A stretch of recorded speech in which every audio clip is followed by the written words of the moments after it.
परमेश्वर की महिमा का आत्मा तुम पर छाया करता है तो आप ही के ऊपर स्थिर रहता है। वह आपके ऊपर छाया करता है, यह दुनिया को नहीं मालूम, पर उसकी क्रिया आप कहते दुनिया देख पाएगी। पहला पत्रस 4:14। फिर यदि मसीह के नाम के लिए तुम्हारी निंदा की जाती है तो तुम धन्य हो, क्योंकि महिमा का आत्मा जो परमेश्वर का आत्मा है तुम पर छाया करता है। उनके द्वारा उसकी निंदा होती है और तुम्हारे द्वारा उसकी महिमा होती है। एक कार्य को बिल्कुल सुंदर बताता है, परमेश्वर के नाम के द्वारा अगर आपकी निंदा हो तो धन्य हो तुम। धन्य का मतलब क्या? आशीष पाए हो, आनंदित व्यक्ति हो, क्योंकि महिमा का आत्मा जो परमेश्वर का आत्मा है तुम पर छाया करता है। क्या परमेश्वर की आत्मा तुम्हारे अंदर है? जब कष्ट आता है, दुख आता है, तो पवित्र आत्मा तुम्हारे ऊपर आकर छाया करता है। अंदर ही निवास करता है, बल्कि तुम्हारे ऊपर आकर छाया करता है। कहता है परमेश्वर की महिमा का आत्मा तुम पर छाया करता है। बाहर भी दिखाई पड़ेगा, दुनिया को दिखने लगा कि परमेश्वर की आत्मा तुम पर काम कर रहा है।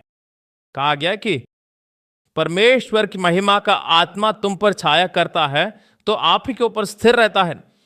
वह आपके ऊपर छाया करता है, यह दुनिया को नहीं मालूम, पर उसकी क्रिया आप कहते दुनिया देख पाएगी, क्योंकि परमेश्वर की आत्मा जो है एक दैविक इन्फ्लुएंस है। डिवाइन इन्फ्लुएंस बोलते हैं, एक दैविक इन्फ्लुएंस है। हवा को बैठे हुए हम देख पाते हैं और उसकी क्रियाओं को देख पाते हैं, पर कोई हवा को देख नहीं पाएगा। क्या हवा को देख पाएंगे? हवा की क्रियाओं को देख पाएंगे, हवा के नतीजों को देख पाएंगे, उसको महसूस कर सकते हैं, पर हवा को देख नहीं सकते। ठीक उसी तरह परमेश्वर की आत्मा आपके ऊपर है, उसे देख नहीं पाओगे क्योंकि वो एक स्पिरिट है। परमेश्वर की आत्मा आपके ऊपर छाया हुआ है और उसको आप महसूस कर सकते हो, उसकी भलाइयों को अनुभव कर सकते हो। आप ही नहीं बल्कि दुनिया को दिखाई पड़ेगा। इसलिए कहा है कि महिमा की आत्मा, वह वचन शब्द बहुत जब ज्ञान की आत्मा है ना, निर्गमन 28 में ज्ञान की आत्मा तुम्हारे ऊपर है कहता है। व्यवस्था वर्मन जब देखते हैं, ज्ञान भरी आत्मा यहोशू के ऊपर है। विश्वास की आत्मा ऐसा कहा गया है, पढ़ते हो ना। तो महिमा की आत्मा क्या है? ज्ञान की आत्मा ज्ञान पूर्वक काम करेंगे, सक्सेस से करेंगे। महिमा की आत्मा मतलब भलाइयां प्रकट होगी, भरपूरियां प्रकट होगी, परमेश्वर की दया प्रकट होगी आपके ऊपर, ऐसा ही बना रहेगा, स्थिर बना रहेगा।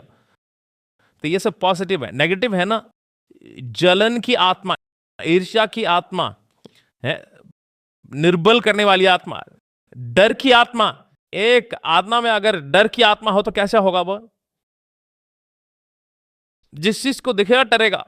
सड़क में ऐसे चलते इधर उधर, क्यों देख रहा मुझे, उसको सीधा जाना चाहिए ना, क्यों इधर उधर देख रहा है? कुछ देख रहा है शायद, उसका दर्द, गर्दन में थोड़ा दर्द होगा, इधर उधर उसको देखते ही शक करने लगे हैं। उसको जरा देखो, उसको नींद नहीं आएगा रात में, क्योंकि भय की आत्मा, दरिद्रता की आत्मा है ना। दरिद्रता की आत्मा जो है, हाथ में जब पैसे नहीं होंगे तभी दरिद्रता की आत्मा काम नहीं होगा, बल्कि कुछ धनवानों को दरिद्रता की आत्मा, इतना पैसा होगा एक पैसा खर्चा नहीं करेगा है। वो एक धोती लाकर जो एक तौलिया हाथ में डाल के जाएगा, करोड़ों पैसे है, पर आत्मा कैसी? दरिद्रता की आत्मा है। उसी तरह परमेश्वर की महिमा की आत्मा तुम्हारे पर है तो जो उपद्रव होगा, कष्ट आएगा, भलाइयां रिलीज होगी, उसी पे ध्यान करना चाहिए। कष्ट मुश्किलों को ही सोचना नहीं चाहिए। सोते हैं तो नींद क्यों नहीं आ रही है? नींद आपको क्यों नहीं आ रही? कुछ पिक्चर चल रहा है अंदर, उसको मत चलाइए। परमेश्वर की महिमा की आत्मा मेरे ऊपर है, निश्चित रूप से एक सफलता आएगा, जय पाओगा। अच्छी चीज की अपेक्षा कीजिए। अगर अच्छी बातें आपकी जिंदगी में नहीं आ रही हैं तो आपने ठीक रीति से अपेक्षा नहीं किया है।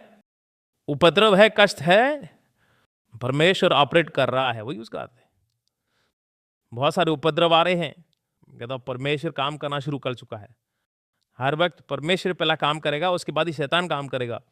शैतान की क्रियाएं ज्यादा हैं तो परमेश्वर कुछ बड़े जगह में कुछ बड़े काम को करने में मुंह कर रहा है। उसका मुंह होने का प्रतिफल ही जो है शैतान यहां पर काम करने लगता है। समझ में? बहुत उपद्रव है, अच्छी तरह प्रार्थना कीजिए। नहीं, कुछ समथिंग हो रहा है। परमेश्वर बहुत ही ध्यान से काम कर रहा है, परमेश्वर का भी डिफेंस होने वाला है। परमेश्वर हर वक्त ऑफेंस खेलता है। ऑफेंस डिफेंस का मतलब मालूम है ना?